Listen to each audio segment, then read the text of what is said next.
ആദ്യ cinema release ആവുന്നതിന് മുമ്പ് തന്നെ കൈനിറയെ സിനിമകൾ ലഭിക്കുക എന്ന് പറയുന്നത് ഒരു നടന്റെ മഹാഭാഗ്യമാണ്. അത്തരത്തിൽ ഭാഗ്യം കിട്ടിയ ഒരു നടനാണ് പൃഥ്വിരാജ്. 2001 ഡിസംബറിലാണ് പൃഥ്വിരാജിന്റെ നന്ദനം എന്ന സിനിമ ഷൂട്ട് ആരംഭിക്കുന്നത്. പക്ഷെ ആ സിനിമയുടെ റിലീസ് നീണ്ടുപോയി. ഏകദേശം ഒരു വർഷം കഴിഞ്ഞ് 2002 ഡിസംബറിലാണ് നന്ദനം റിലീസാവുന്നത്. പക്ഷെ നന്ദനത്തിന്റെ റിലീസിന് മുമ്പ് തന്നെ, നന്ദനത്തിന്റെ ഷൂട്ട് നടന്നുകൊണ്ടിരിക്കുന്ന ഒരു സമയത്ത് തന്നെ പൃഥ്വിരാജിന് ഒരുപാട് അവസരങ്ങൾ ലഭിച്ചിട്ടുണ്ടായിരുന്നു. നമ്മൾ അതിനെക്കുറിച്ചൊക്കെ മുമ്പൊരു സെഗ്മെന്റ് ചെയ്തിരുന്നു. എന്തായാലും 2002 എന്ന് പറഞ്ഞ വർഷം പൃഥ്വിരാജിന്റെ കുറച്ച് സിനിമകൾ റിലീസായി. അതിൽ നക്ഷത്രക്കണ്ണൂർ രാജകുമാരൻ അത് വിജയിച്ചില്ല, സ്റ്റോപ്പ് വയലൻസ് വിജയിച്ചു, അത് കഴിഞ്ഞ് നന്ദനം. ഇത്രയും സിനിമകളാണ് പൃഥ്വിരാജിന് അന്ന് തിയേറ്ററിൽ റിലീസായത്. നന്ദനത്തിന് ശേഷം പൃഥ്വിരാജിന്റെ സിനിമകളുടെ ഒരു സ്റ്റാറ്റസ്, അതായത് 2003 എന്ന വർഷം പൃഥ്വിരാജിൻ്റെതായ തിയേറ്ററിൽ റിലീസായ സിനിമകളും അതിൻ്റെ ഒരു ബോക്സ് ഓഫീസ് സ്റ്റാറ്റസിനെ കുറിച്ചൊക്കെയാണ് ഇന്ന് ഞാൻ നിങ്ങളോട് ഡിസ്കസ് ചെയ്യാൻ പോകുന്നത്. 2002 ഇറങ്ങിയ നന്ദനം, ആ ഒരു ക്രിസ്മസിന് ഇറങ്ങിയ നന്ദനം അത്യാവശ്യം തിയേറ്ററുകളിൽ ഓടി. ഏകദേശം ഒരു 100 ദിവസത്തോളം പല സെന്റേഴ്സിലും അത് കളക്ട് ചെയ്ത സിനിമയാണ്.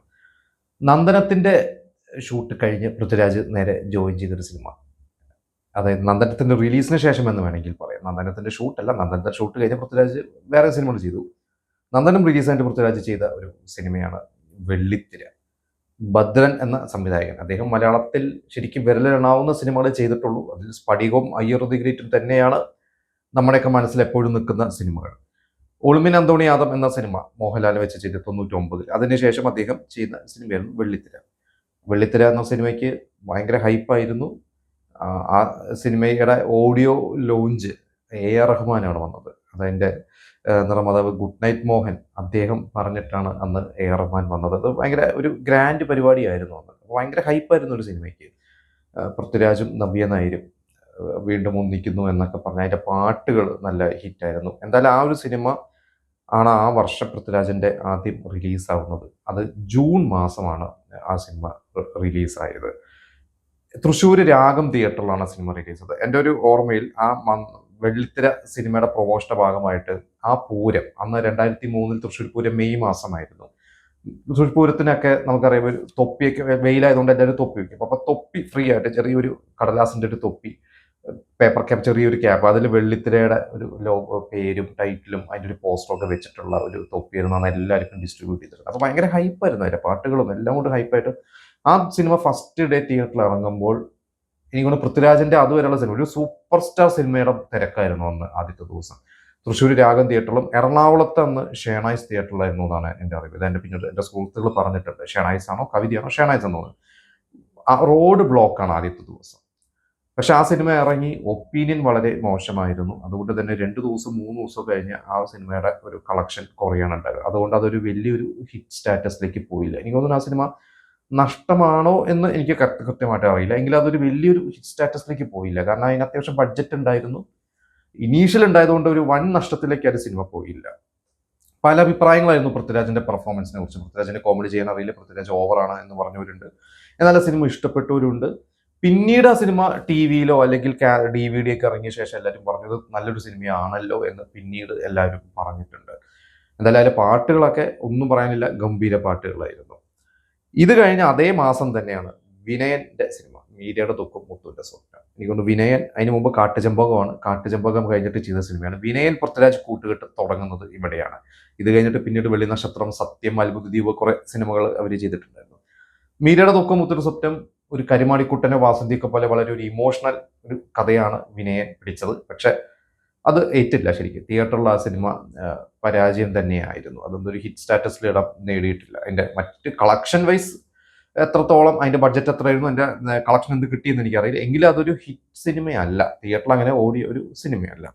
പിന്നെ ആ ഓണത്തിനാണ് ഈ പറഞ്ഞ പൃഥ്വിരാജിന് ഈ 2 നിരാശകൾക്ക് ശേഷം ഒരു സൂപ്പർ ഹിറ്റ് കിട്ടിയത് സ്വപ്നക്കൂട്. സ്വപ്നക്കൂടും ഈ പറഞ്ഞ നന്ദനത്തിന് മുമ്പ് തന്നെയൊക്കെ കമല് ഇവരെ വെച്ച് പ്ലാൻ ചെയ്ത് നന്ദനം ഇറങ്ങിയ ശേഷമാണ് അതിന്റെ അനൗൺസ്മെന്റ് ഒക്കെ നടത്തിയത്. 2002 ക്രിസ്മസിന്റെ അന്നത്തെ പത്രങ്ങളിലൊക്കെ അനൗൺസ്മെന്റ് ഉണ്ടായിരുന്നു. ഇങ്ങനെ ഒരു ക്യാമ്പസ് മോഡിലുള്ള സിനിമ കമല് വീണ്ടും ചെയ്യാൻ പോകുന്നു ഇപ്രാവശ്യം. അതായത് നമ്മൾ ഇറങ്ങിക്കേട്ട അടുത്ത സിനിമ പൃഥ്വിരാജ്, ജയസൂര്യയും കുഞ്ചാക്കോവിനാണെന്നൊക്കെ പറഞ്ഞ അനൗൺസ്മെന്റ് ഉണ്ടായിരുന്നു. എന്തായാലും സ്വപ്നക്കൂട് ഇതേപോലെ തന്നെ, സ്വപ്നക്കൂട് ഞാൻ തൃശ്ശൂർ രാമദാസ് തിയേറ്ററിൽ നിന്നാണ് കാണുന്നത്. ആ സിനിമ അന്ന് ഇറങ്ങിയപ്പോൾ മിക്സഡ് ഒപ്പീനിയൻ ആയിരുന്നു. പക്ഷെ ആ സിനിമ ഹിറ്റായി, പാട്ടുകൾ ഗംഭീര പാട്ടുകളായിരുന്നു. അങ്ങനെ അന്നൊരു ഒരു ഹിന്ദി സിനിമയുടെ ഒക്കെ ഒരു പാറ്റേൺ ആണ്. അതായത് ഇങ്ങനെ ഭയങ്കര വലിയ കഥയോ സ്ക്രീൻ പ്ലേ ഒന്നുമല്ല, പക്ഷെ പാട്ടുകളും തമാശയും റൊമാൻസും ഒക്കെ മിക്സ് ചെയ്തിട്ടുള്ള സാധനം. പ്രത്യേകിച്ച് അന്ന് പൃഥ്വിരാജിനായിരുന്നു ശരിക്കും ആ സിനിമ ഇറങ്ങിയപ്പോൾ ഭയങ്കര ഹൈപ്പ്. പൃഥ്വിരാജ് ഒരു നായകൻ എന്ന രീതിയിൽ, പിന്നെ കോമഡി കൈകാര്യം ചെയ്തതിൽ ജയസൂര്യക്ക് ഒരു ബ്രേക്ക് ആയ ഒരു സിനിമയായിരുന്നു സ്വപ്നക്കൂട്. ജയസൂര്യയുടെ വീടിന്റെ പേരും സ്വപ്നക്കൂട് എന്നാണ് ഇട്ടുള്ളത്. കുഞ്ചാക്കോവിന് ശരിക്കും ആ സിനിമ വലുതായിട്ട് ഒരു ഗുണം ചെയ്തിട്ടില്ല. കാരണം ക്രെഡിറ്റും അല്ലെങ്കിൽ കയ്യടി മുഴുവൻ കൊണ്ടുപോയത് ബാക്കിയുള്ള രണ്ടുപേര് തന്നെയായിരുന്നു എന്നുള്ളതാണ് അന്നത്തെ എൻ്റെ ഒരു ഓർമ്മ. എന്തായാലും സ്വപ്നക്കൂട് പൃഥ്വിരാജിന് ഗുണം കിട്ടിയ ഒരു സിനിമ തന്നെയായിരുന്നു. പിന്നെ അമ്മക്കിളിക്കൂട് രഞ്ജിത്ത് ഓർഗനൈസ് ചെയ്തൊരു സിനിമയാണ്. രഞ്ജിത്തിന്റെ സ്ക്രിപ്റ്റ് രഞ്ജിത്തിന്റെ സഹോദരനാണ് ആ ഒരു സിനിമ പ്രൊഡ്യൂസ് ചെയ്തത്. പത്മകുമാർ, രഞ്ജിത്തിന്റെ സ്വന്തം ശിഷ്യനായ പത്മകുമാർ ഡയറക്ട് ചെയ്ത സിനിമ. ഞാൻ അമ്മക്കിളിക്കൂടിന്റെ ഷൂട്ടിംഗ് കോഴിക്കോട് സിവിൽ സ്റ്റേഷന്റെ അടുത്ത്, അവിടെ ഒരു സ്കൂളാണെന്നാണ് എൻ്റെ ഓർമ്മ. ഒരു സ്കൂളിൽ വെച്ചിട്ടാണ് അത് ഷൂട്ട് ചെയ്തിരുന്നത്. അതൊരു റെയിൽവേ സ്റ്റേഷന്റെ ചെറിയൊരു സെറ്റ് പോലെയൊക്കെ ഇട്ടിട്ട് ഞാൻ ജീവിതത്തിൽ ആദ്യമായിട്ട് കാണുന്ന ഒരു ഷൂട്ടിങ്ങും അത് തന്നെയാണ്.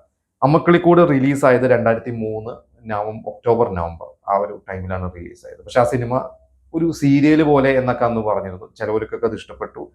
പക്ഷെ ആ സിനിമ അന്നൊരു ഹിറ്റായില്ല. ഒരു സിനിമ ഹിറ്റായി. പക്ഷെ പത്മകുമാർ എന്ന സംവിധായകന് ഒരു കൊള്ളാം എന്നൊരു പേര് കിട്ടി. അത് കഴിഞ്ഞിട്ട് പിന്നെ അദ്ദേഹം വർഗം, വാസ്തവം ഒക്കെ പോലെയുള്ള ഒരുപാട് സിനിമകൾ പൃഥ്വിരാജിനെ വെച്ച് തന്നെ ചെയ്തിരുന്നു. പൃഥ്വിരാജൊക്കെ അതിനുശേഷമുള്ള ഒരു ഇന്റർവ്യൂവിൽ പറഞ്ഞത് എനിക്ക് ഓർമ്മയുണ്ട്. എനിക്ക് വളരെയധികം റാപ്പുള്ള 2 സംവിധായകർ പത്മകുമാറും വിനയനുമാണ്. അവരുടെ സിനിമകൾ എനിക്ക് ഒരുപാട് ഇംപ്രൂവൈസ് ചെയ്യാൻ പറ്റാറുണ്ടെന്നൊക്കെ അന്ന് അദ്ദേഹം പറഞ്ഞിട്ടുണ്ട്.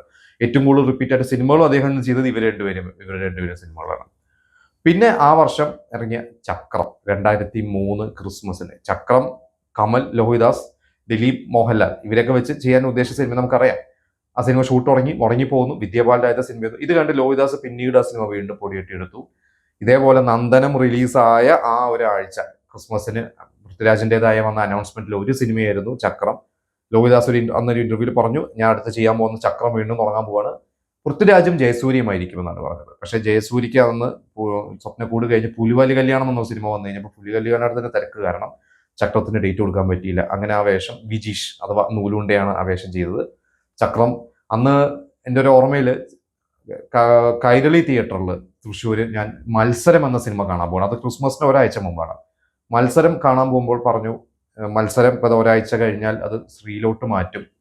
അത് കഴിഞ്ഞാൽ കൈരളിയിൽ കള്ളച്ചൂത് ആണ് റിലീസാകാൻ പോകുന്നത്. അന്ന് ആദ്യം ചക്രത്തിന്റെ പേര് കള്ളച്ചൂത് എന്ന് ഇവരിട്ടിരുന്നു. പക്ഷെ എനിക്ക് എന്തുകൊണ്ടാണ് അതിന്റെ ഒരു പേര് അങ്ങനെ മാറി മറിഞ്ഞെന്ന് അറിയില്ല. പക്ഷെ ചക്രം എന്ന പേരിൽ തന്നെയാണ് ആ സിനിമ ഇറങ്ങിയത്.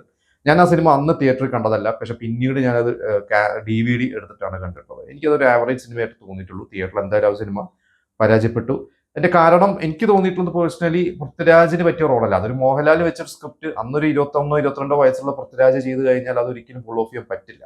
അതും ഒരു റീസൺ ആണ്. പക്ഷെ അതിന്റെ സ്ക്രിപ്റ്റിലും കുറെ പ്രശ്നങ്ങളുള്ളതായിട്ടൊക്കെ എനിക്ക് തോന്നിയിട്ടുണ്ട്. അതെന്താണെന്നറിയാം, ലോഹിദാസ് എന്നൊരു റൈറ്ററുടെ അടുത്തുനിന്ന് കിട്ടേണ്ട ഒരു സ്ക്രിപ്റ്റ് അല്ലായിരുന്നു. ഒരു ലോഹിദാസ് സ്ക്രിപ്റ്റ് നമുക്ക് പറയാൻ പറ്റാത്ത ഒരു സ്ക്രിപ്റ്റ് ആയിരുന്നു. എന്തായാലും ഇത്രയും സിനിമകളാണ്, 5 സിനിമകളാണ് പൃഥ്വിരാജിൻ്റെതായിട്ട് 2003 റിലീസായത്. ഇതിൽ സ്വപ്നക്കൂട് മാത്രമാണ് ഒരു ഹിറ്റ് ആയിട്ടുള്ളത്. ബാക്കി സിനിമകളൊക്കെ ആവറേജോ അല്ലെങ്കിൽ ഒരു ഫ്ലോപ്പ് സ്റ്റാറ്റസിൽ ഒതുങ്ങുകയാണ് ചെയ്തിട്ടുള്ളത്. എന്തായാലും നിങ്ങളുടെ ഒപ്പീനിയൻ നിങ്ങൾ പറയുക ഈ കണ്ട സിനിമകളെ കുറിച്ചൊക്കെയുള്ള. എനിക്കിതിൽ ഞാൻ സ്വപ്നക്കൂട് തന്നെയാണ് പ്രധാനമായിട്ടും എനിക്ക് എൻ്റെ ഒരു ഫേവറേറ്റ് ആയിട്ടുള്ള സിനിമകളും അന്ന് തിയേറ്ററിലാണ് ഇന്നും ഓർമ്മയുള്ള ഒരു സിനിമയും സ്വപ്നക്കൂട് തന്നെയാണ്. നിങ്ങളുടെ എക്സ്പീരിയൻസ് നിങ്ങൾ ഷെയർ ചെയ്യുക.